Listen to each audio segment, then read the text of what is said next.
तो इससे फिर हम connectivity, voltage, DC voltage, resistance, ये सब नाप सकते हैं। अब मैं आपको 750 750 में जो सेलेक्ट है एसी वोल्ट में, अब मैं आपको एसी का वोल्टेज नाप के दिखलाता हूँ कि स्क्रीन पे जब आप मल्टीमीटर के दोनों लीड्स को बोर्ड के दोनों सॉकेट में इन करते हैं तो किस तरह से डिस्प्ले करता है। तो देखिए 220, 19, 21 इस तरह से हो रहा। तो अगर जहाँ टाउन में भी है तो वोल्टेज 5-6 वोल्ट अप डाउन करता रहता है, क्योंकि एसी वोल्टेज कभी स्थिर नहीं होता। अगर गांव में आप चले जाएंगे तो लोड जहाँ भी पड़ता है तो वहाँ कभी देखेंगे 150 हो जाता है, कभी 200, कभी 250, इस तरह से फ्लक्चुएशन करता रहता है, क्योंकि वहाँ बहुत ज़्यादा जॉइंट्स वगैरह रहते हैं जिससे ये परेशानी आती है। लेकिन शहर में आपका कनेक्शन ठीक होता है, फिर भी वोल्टेज में, एसी वोल्टेज में आपको फ्लक्चुएशन मिलेगा ही। चलिए इसको निकाल लेते हैं। इसके बाद आप 200 के रेंज में सेलेक्ट करके 1 वोल्ट से 200 वोल्ट तक एसी के वोल्टेजों को चेक कर सकते हैं, एसी लाइन के। ठीक है, इसके बाद आप इसको राइट सेलेक्ट कर लीजिए। तो डीसी में जो डीसी के एम्पियर होते हैं उसको आप राइट सेलेक्ट करके उसके एम्पियर को सीरीज करके आप चेक कर सकते हैं। जैसे डीसी मोटर होती है जो स्मॉल साइज की, उसमें आप एक मल्टीमीटर के ज़रिए सप्लाई देते हैं और एक डायरेक्ट और एक फिर दूसरे पॉइंट में सीरीज करते हैं। तो इस तरह से आप चेक कर सकते हैं। मैं आगे की वीडियो में आपको वो भी करना दिखाऊंगा। फिर यहाँ पर जो मिली एम्पियर है, उसके बाद आप हाई एम्पियर नापना चाहते हैं तो यहाँ देखिए दूर से दिख रहा होगा रेड, जो कि 10 एम्पियर लिखा हुआ है। तो इस सर्कल पे आप सेलेक्ट करके 1 से लेके 10 एम्पियर तक के डीसी वोल्टेजों को, इस चीज़ को याद हमेशा रखिएगा कि इसमें आप डीसी वोल्टेज के एम्पियर को नाप सकते हैं, ना कि एसी वोल्टेज को। अगर एसी वोल्टेज में लगा के नापेंगे तो हो सकता है मीटर पूरी तरह से डेड हो जाए, तो इसलिए हमेशा याद रखेंगे। उसके बाद एक जो सिलेक्शन है, सर्कल है, आप देख सकते हैं HFE इस तरह से कुछ होता है। तो उस सर्कल में आप सिलेक्शन करके मीटर के जो रोटरी है उसको सेलेक्ट कर लें। उसके बाद आप देखेंगे ब्लू जो बना हुआ है राउंड, उसमें देखिएगा डॉट डॉट डॉट दिख रहा है, यानी कि वो छेदा है। तो इसमें आप देखिएगा NPN और PNP लिखा हुआ है, और base collector emitter, base collector emitter और एमीटर बेस कलेक्टर, इस तरह से आपको लिखा हुआ दिखेगा। तो BCE ये है, लेकिन आप इसको बेस कलेक्टर एमीटर ये चीज़ आप बोल सकते हैं। अगर आपने रेजिस्टेंस की ये ट्रांजिस्टर की पढ़ाई की है तो आपको ये बात की जानकारी होगी। तो इस मोड में सेलेक्ट करके ट्रांजिस्टर के पिनों को आप इसके लिखे हुए अनुसार में इंटर करके और ट्रांजिस्टर को नाप सकते हैं। इसमें NPN और PNP ये दो टाइप की ट्रांजिस्टरें होती है, दो जाति की। NPN में NPN नापेंगे और PNP में PNP। अगर एक दूसरे को चेंज करके नापेंगे, NPN में PNP और PNP में NPN, तो वो आपको फिर सही से बताएगी नहीं, रीडिंग नहीं करेगी, आप डिस्टर्ब हो जाएंगे। तो इसलिए इसके बारे में जानना ज़रूरी है, सटीक से जानकारी होना चाहिए। अब हम आते हैं बजर रेंज पे। बजर रेंज पे क्या है, इसको कंटिन्यूटी रेंज भी बोलते हैं।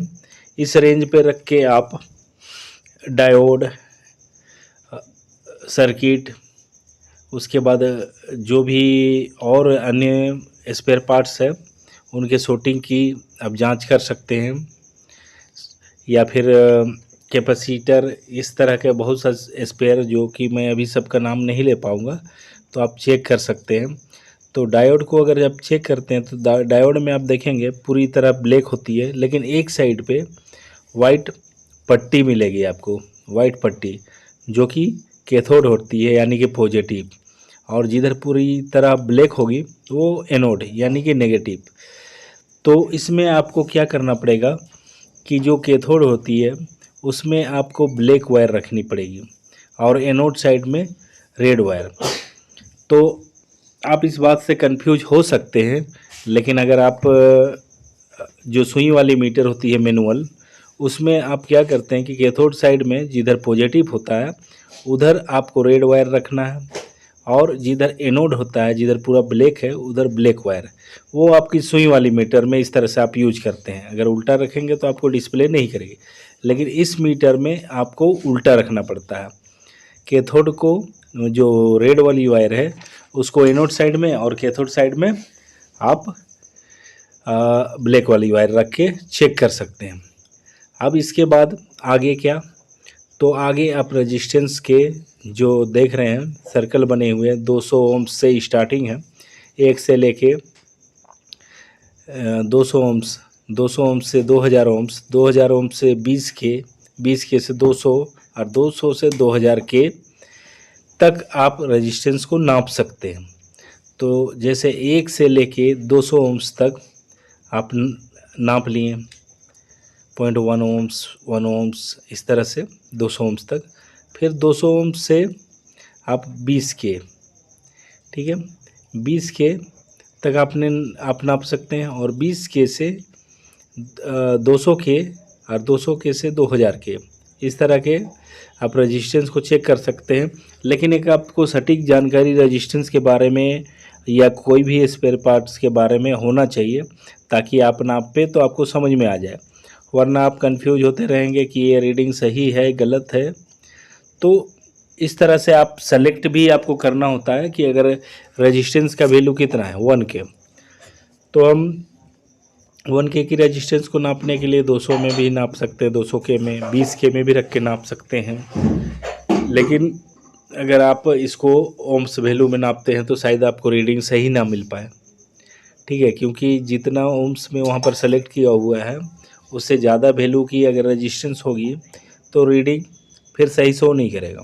ये देखिए 6.9 के का रेजिस्टेंस है, क्योंकि अभी हम लोग इसको 200 के में सेलेक्ट करके रखे हुए हैं, तो 6.9 के लिख रहा है, यानी कि 6.9 के, ठीक है। चलिए और किसी रेजिस्टेंस को चेक करते हैं।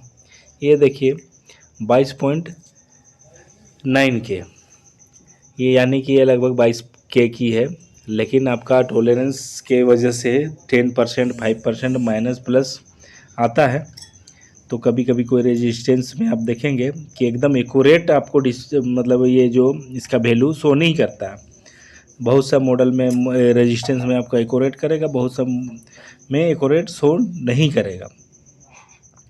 तो इस तरह से आप नाप सकते हैं 2000 के यानी कि 2 मेग तक, ठीक है। 2 मेग मतलब 1000 के में 1 मेग, 2000 के में 2000 के में 2 मेग, और 1 के में 1000 ओम्स, ठीक है। तो 2 के में 2000 ओम्स। इस तरह से आप उसको नाप सकते हैं। 1 के बराबर 1000 ओम्स, वो 1000 ओम्स बराबर 1 मेगा ओम्स, इस तरह से होता है। अगर रेजिस्टेंस के बारे में आपको जानकारी नहीं है तो मेरे कमेंट सेक्शन पे आप कमेंट्स करें, मैं ये रेजिस्टेंस के बारे में भी आपको बेसिक नॉलेज दूंगा। देखिए, आप कंटिन्यूटी रेंज में रख के, जैसे ये ग्रीन लाइनें दिख रही है, वो एक तरह से वायरें होती है जो पूरा सर्किट में जहाँ जहाँ आवश्यकता होती है वहाँ जाती है। लेकिन उसके ऊपर ग्रीन कलर दिया हुआ है या फिर रेड कलर, तो आपको इसमें क्या है कि आपको पता नहीं चलेगा कि अंदर से ट्रे कटी हुई है या नहीं। चलिए, डीसी रेंज पे सेलेक्ट करके हमने अभी 20 वोल्ट के डीसी रेंज पे सेलेक्ट किया हुआ है। ये देखिए 12 वोल्ट 7.5 एम्पियर की एक बैटरी है, स्मॉल बैटरी। अब इसकी वोल्टेज को हम चेक करते हैं। तो क्या करेंगे कि डीसी रेंज में 20 वोल्ट में हम अभी सेलेक्ट किया। अभी देखिए 12.63 वोल्ट बतला रहा, जबकि अभी उल्टा मैंने कनेक्शन लगाया, ये माइनस में बतला रहा। जब आप इसको सीधा रखेंगे तो ये माइनस जो इंडिकेशन कर रहा है ये बंद हो जाएगा। उसके बाद आपको सिर्फ जो डिजिट है वही दिखेंगे, माइनस दिखाई नहीं देगा। अब देख सकते हैं माइनस दिखला रहा। अब मैं इसको चेंज करके आपको दिखलाता हूँ कि माइनस में आता है या नहीं। तो देखिए 12.65 दिखला रहा ये, जबकि एवरेज चार्ज है। अगर ये फुल चार्ज रहेगी तो 13 वोल्ट 13.5 वोल्ट इतना शो करती है डिस्प्ले में। आप कभी भी ट्यूबलर बैटरी को भी चेक करेंगे तो 12 वोल्ट की होगी, लेकिन उससे ज़्यादा वो वोल्टेज शो करती है चार्ज होने, फुल चार्ज होने पे, है ना। तो इससे आप जान सकते हैं कि चलिए एक तरह से आपको अनुमान हो जाएगा कि चार्ज होने के बाद में अगर 12 से ज़्यादा दिखा रहा है तो वो फुल चार्ज है, लेकिन अगर 12 से कम दिखा रहा तो समझिए कि उसमें कुछ कम वोल्टेज है। देखिए जैसे ही हमने इसको ऑफ मोड में डाला ये ऑफ हो गया। मैं आपसे इतना ही कहना चाहूँगा कि आप मेरे चैनल को सब्सक्राइब करें, लाइक करें और कमेंट्स करें और बेल आइकन को दबाएं, ताकि और लोगों में शेयर करें, ताकि मैं ज़्यादा से ज़्यादा वीडियो बनाऊं और वो आपके काम को आसान करें। आप अच्छी तरह से जो भी बेसिक इन्फॉर्मेशन है उसको सीख सकें, और मीटर के बारे में या फिर किसी और पार्ट्स के बारे में या कोई सर्किट के बारे में आप अच्छी जानकारी प्राप्त करके अपने काम को आसान तरीक़ा से करके आप ज़्यादा ग्रोथ कर सकें, ज़्यादा अर्निंग कर सकें।